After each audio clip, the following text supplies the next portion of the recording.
مصلحا ومجددا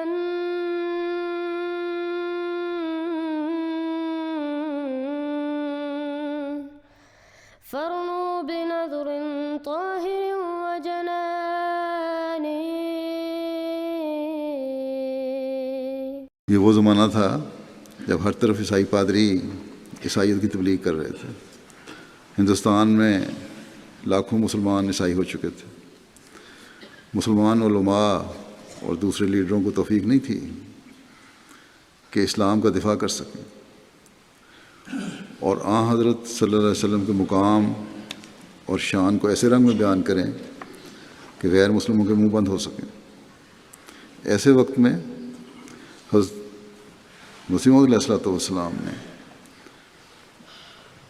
ان کا مقابلہ کیا. آپ ہی تھے جنہیں اللہ تعالیٰ نے اسلام اور آن حضرت صلی اللہ علیہ وسلم کی شان دنیا کے سامنے پیش کرنے کے لیے بھیجا تھا. اور پھر ہندوستان کی تاریخ گواہ ہے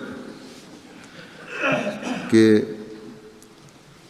عیسائی پادریوں کے اسلام پر حملے کو اللہ تعالیٰ کے اس پہلوان نے، اس جری اللہ نے دلائل و براہین سے روکا، اور نہ صرف روکا بلکہ پسپا کیا. اور اس بات کا اظہار اس وقت کے مسلمانوں نے کیا، بہت تاریخ میں ہمیں ملتا ہے. بلکہ اس زمانے کے علماء جو ہمارے مخالف ہیں انہوں نے بھی اس بات کا اقرار کیا. چنانچہ چند سال پہلے اب ڈاکٹر اسرار الحق فوت ہو گئے ہیں، انہوں نے بھی اس بات کا اقرار کیا تھا کہ اس زمانے میں حقیقت میں اسلام کا دفاع حضرت مرزا غلام احمد قادیانی علیہ السلام نے کیا تھا. بہرحال یہ ایک حقیقت ہے کہ جس طرح آپ نے اسلام اور آن حضرت صلی اللہ علیہ وسلم کی شان کو بلند کیا، کسی اور مسلمان عالم کو اس کی توفیق نہیں ملی. اس کے جواب کے لیے علماء حق بھی میدان میں آئے، لیکن بدقسمتی سے اس میدان میں نمایاں حیثیت آن جہانی غلام احمد قادیانی کو حاصل ہو گئی، جس نے 1883 میں اپنی تالیف سرمہ چشم آریہ ہی کے ذریعے وہ ہر دل عزیزی حاصل کی تھی، کیونکہ باقی علماء میں یہ استعداد اتنی نہیں تھی یا ان کا شغف نہیں تھا، ذوق نہیں تھا. اس شخص نے خاص اس میدان کے اندر جو ایکسپرٹیز ہے، جو درکار ہے، مہارت وہ حاصل کی اور آریوں کے ساتھ مناظرے کیے، انہیں شکستیں دی اور کتاب لکھی سرمہ چشم آریہ. نتیجہ یہ وہ مسلمانوں میں پاپولر ہو گیا. ظاہر بات ہے حملے کا جواب دے رہا ہے، مسلمانوں کی طرف سے مدافعت کر رہا ہے، مسلمانوں کی طرف سے مدافعت کر رہا ہے. چنانچہ مولانا ثناء اللہ امرتسری کے بارے میں آتا ہے، اہل حدیث، وہ یہ کہتے ہیں کہ ایک زمانے میں میں اس کا وضو کرانا اپنے لیے باعث سعادت سمجھتا تھا، اور بڑے بڑے علماء نے اس کی تعریفیں کی. علامہ اقبال نے کہا اگر کسی کو صحیح اسلام دیکھنا ہو تو قادیان میں جا کے دیکھیے. یہ کچھ میں سمجھتا ہوں کہ علامہ اقبال پر کوئی دور آیا ہوگا. ایک دور ان پر ایسا بھی تو آیا کہ جبکہ وہ قادیانیت کے بہت ہی معتقد تھے. انہوں نے یہاں تک کہا تھا کہ جسے اصل اسلام دیکھنا ہو وہ قادیان میں جائے. کیوں؟ وہاں ایک نظام تھا، ایک شخص سے بیعت تھی، ایک ڈسپلن تھا، پورا ماحول اسلام کے مطابق تھا. وظاہر باقی تو ان میں خرابی تو یہی ہے کہ انہوں نے غلام احمد قادیانی کو نبی مان لیا، باقی تو وہ باقی مسلمانوں والے کام تو ان کے ہیں. اور وہ ایک جگہ پر ایک آبادی انہوں نے ایک اپنے اسلامی اصولوں کے مطابق بنا لی. تو اس کے بارے میں علامہ اقبال نے کہا کہ جسے صحیح اسلام دیکھنا ہو وہ جائے قادیان میں دیکھ. جیسے یہ غلام احمد قادیانی وفات مسیح کا کیسے ہو سکتا ہے کہ ہمارے نبی جو ہے وہ تو فوت ہو کر زیر زمین دفن ہو گئے اور یہ عیسیٰ جو ہے یہ آسمان پر اٹھا لیے، کیسے ممکن ہے؟ اب ظاہر بات ہے عام آدمی جو ہے مسلمان جس کی حضور سے محبت ہے، حضور کی دل میں تعظیم ہے، عظمت ہے، عقیدت ہے، وہ اس جال میں پھنس جائے گا. پھر وہ اپنے دلائل کے ساتھ اس کو جو ہے وہ، اور چونکہ ماحول بھی جو میں سب عرض کروں گا کہ اس کے موافق ہو جاتا ہے اس وقت.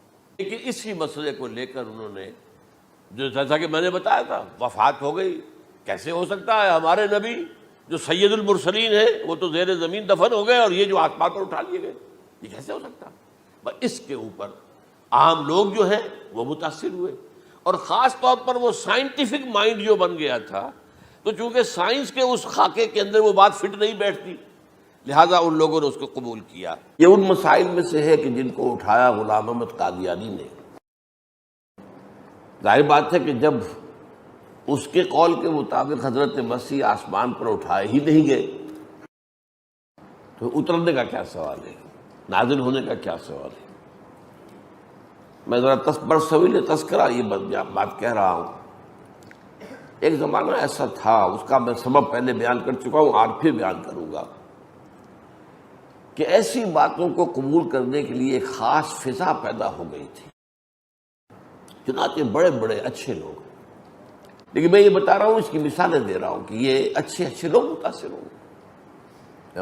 عام آدمی کے لیے تو بڑی جذباتی بات کہ ہمارے نبی تو فوت ہو کر زیر زمین دفن ہو گئے اور وہ آسمان پر اٹھا لیے گئے، ہاؤ کم، کیسے ہو سکتا ہے؟ عام آدمی کے لیے یہ، پھر جو ایک سائنٹزم کا ذہن بنا تھا اس کے لیے بھی آسمان پر اٹھانا میں کیا مطلب ہے؟ بہرحال یہ وہ لوگ ہیں کہ جو عارضی طور پر متاثر ہوئے یا جزوی طور پر، بعض لوگ جزوی طور پر بہت آخری وقت تک قائل رہے۔ مولانا اصلاحی صاحب بھی رفع مسیح نزول مسیح کے قائل نہیں تھے، یہی سر سید کا فکر۔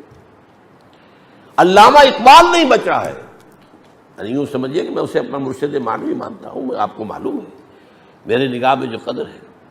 یہ جو انہوں نے لکھ دیا، یہ سب جو مہدی اور یہ عیسیٰ کا آنا، یہ سب جو ہے یہ مجوسیوں کی روایات ہے جو اسلام میں آ گئی۔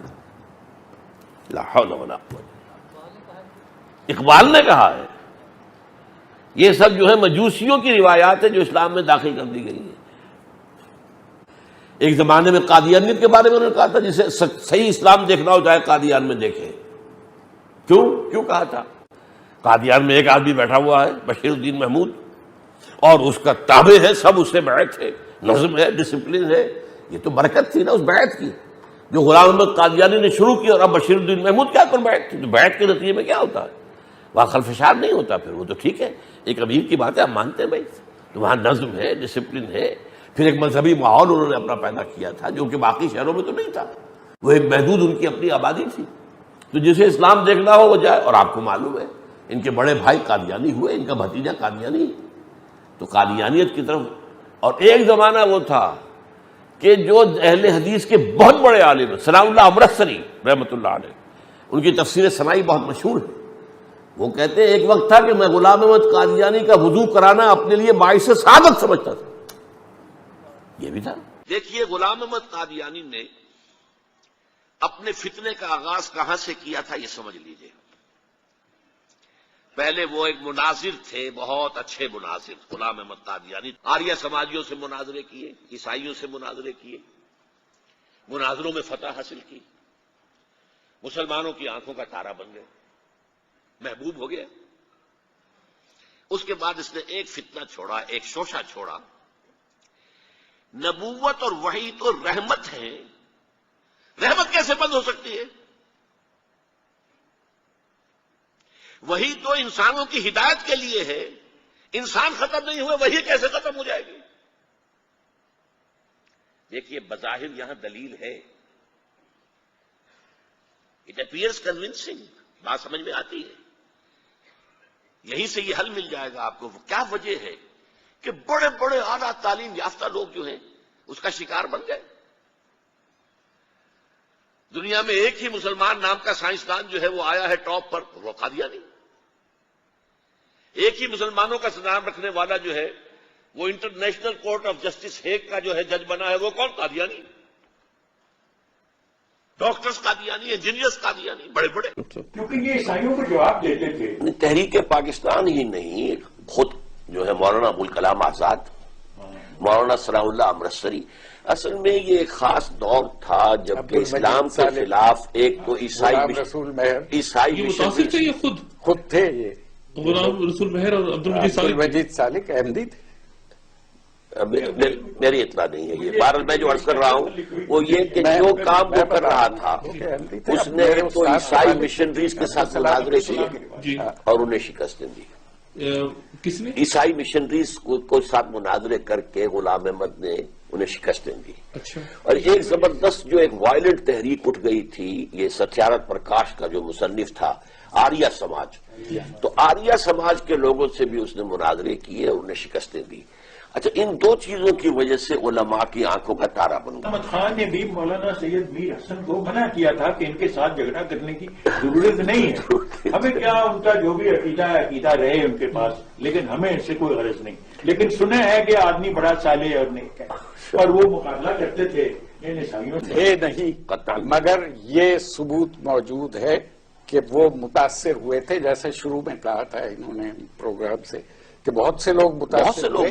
مرزا غلام احمد کے بارے میں انہوں نے یہ لکھا ہے ایک جگہ کہ اس دور، یہ 1898-99 کی بات ہے، کہ اس دور میں مرزا غلام احمد جس طرح اسلام کو سمجھے ہیں ایسا بہت کم لوگ سمجھے ہیں. میرا یہ خیال ہے کہ وہ کبھی بھی احمدی نہیں تھے، البتہ غلام احمد کی تعریف انہوں نے کی. اور جو آپ نے جملہ نوٹ کیا ہے، میں نے اس کے برعکس یہ سنا ہے کہ انہوں نے کہا کہ اگر کوئی شخص آج اسلام زندہ دیکھنا چاہے تو قادیان میں جا کے دیکھے. ابن مریم مر گیا یا زندہ جاوید ہے؟ حضرت مسیح فوت ہو چکے، سولی چڑھ چکے، یا نہیں آ کر کشمیر میں دفن ہو گئے، یا کیا ہوا؟ ابن مریم مر گیا یا زندہ جاوید ہے؟ ہیں صفات ذات حق حق سے جدا یا عین ذات؟ یہ میں پہلے گنوا چکا ہوں آپ کو. آنے والے سے مسیح ناصری مقصود ہے یا مجدد جس میں ہوں فرزند مریم کے صفات؟ وہ جس کے آنے کی خبر دی گئی ہے وہ وہی عیسیٰ ابن مریم ہوں گے، مسیح ناصری، جیزس آف نازرت، یا یہ کوئی مجدد ہوگا جس کے اندر مریم، فرزند مریم کے صفات؟ یہ سارے مسائل اس زمانے میں قادیانیت نے بڑے زور اور شور کے ساتھ کھڑے کیے ہوئے تھے. آج آپ نہیں جان سکتے جس قدر یہ چیزیں جو ہیں مسلمانوں میں، کم سے کم ہندوستان میں اور خاص طور پہ پنجاب کے اندر، جس تیزی کے ساتھ یہ پروان چڑھی ہے، اور قادیانیت جو ہے جنگل کی آگ کی طرح پھیل رہی تھی اس وقت. اس لیے غلام احمد قادیانی نے کچھ مناظرے سر کیے تھے، کچھ عیسائیوں کو شکستیں دی تھی، کچھ آریاؤں کو شکستیں دی تھی، وہ سب کے جو ہے آنکھوں کا تارا تھا. خود اقبال نے تعریف کی غلام احمد قادیانی کی. If you have not yet subscribed, make sure to subscribe and click on the bell icon so you can get notifications for every new video. Also make sure to like and comment on the video and follow on Twitter and Instagram.